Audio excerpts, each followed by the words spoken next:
Hello. So what we're going to be talking about this week and also next week is the unit circle. And the unit circle is something that shows up in trigonometry a lot, and you basically have to memorize it. You don't have to memorize it for my class, but next year you will be expected to memorize it. And if you want to go on to calculus, you'll definitely have to memorize it. And what is special about the unit circle, and the reason it's called the unit circle, is that it has a radius equal to 1 unit. So each of these is 1 unit. It's just 1, which is really, really important for us later. And we use the unit circle to find sine, cosine, and tangent, and then the other trig values, cosecant, secant, and cotangent of special angles, which we find on the unit circle.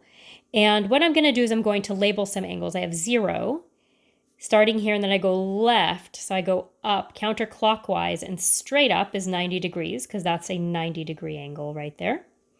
And then if I keep going left, I notice that I have a flat line, which is 180 degrees. If I go 90 degrees from 180, I get 270 degrees. And then if I loop back around to 0, that gives me 360 degrees because that's how many degrees there are in a circle.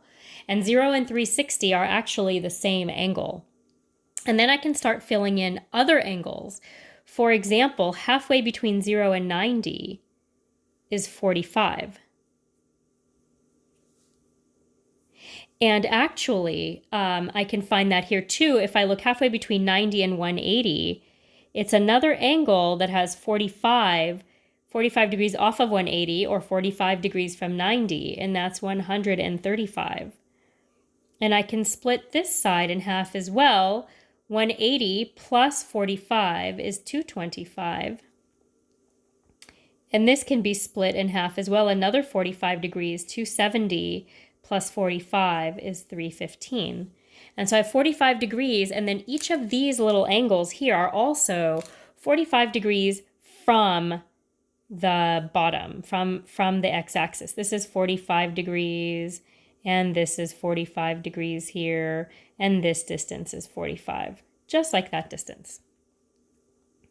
But those are not the only angles that we really care about. Other angles that we care about as well are the other angles in our special right triangles, which are 30 and 60. So I'm just going to estimate where I think 30 degrees is. I can never really measure it perfectly. If I say that that's 30, I can find that in the other quadrants as well. So I can find 30 degrees on this side. Here I have 30. If I look to see what's 30 degrees here, 180 minus 30 is 150, and that makes that 150 degrees. And I can find an angle here that's also 30 degrees off of the x-axis. This is also 30. And so if I add 180 plus 30, I get 210 degrees. If I look here and I want to find 30 degrees in this quadrant, I have to think, what is 30 degrees from 360? Well, that's 330. And these become important because we can use them to draw triangles and to find sine and cosine and tangent of other angles. And that's why it's important that they're the same distance from the x-axis. The last angle that I'm going to draw, and the last special angle that we saw before we went on this shutdown, was 60, because our special right triangles were 45, 45, 90, and 30, 60, 90. So the other one is 60, and if I look for an angle that's 60 degrees off the x-axis, so that means that this distance here is 60. 180 minus 60 gives me 120. I can find it here as well if I go 60 degrees into this quadrant. I'm going to draw a nice big 60 there. 180 plus 60 is 240. And if I go 60 degrees into this quadrant, so that this distance is 60, I get 300. This is going to be 300 because these make triangles. And the whole point of this is to make little triangles.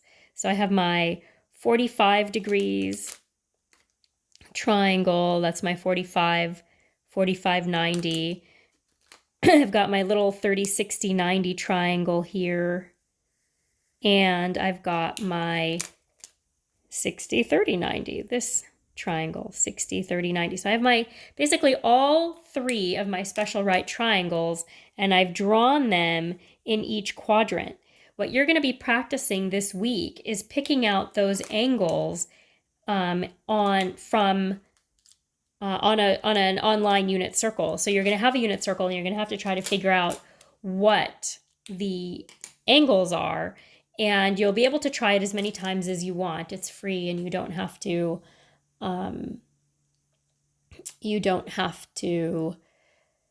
sign in or anything like that, and you can try it as many times as you need to. But I want you to do that, and I want you to practice it as much as you possibly can so that you can really try to memorize these angles. Because the next thing we're going to do is we're going to identify them in radians. So what are each of these in radians?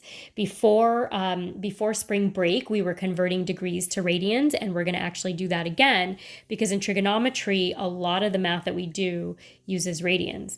But for now, this is your unit circle in degrees, and I hope that you have a wonderful week. If you have any questions, you can always ask me, either email me or come to our class meetings either on Tuesday or on Thursday.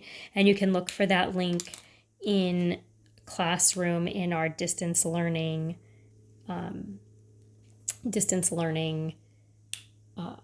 topic. So I hope you have a wonderful week, and I hope to see you soon.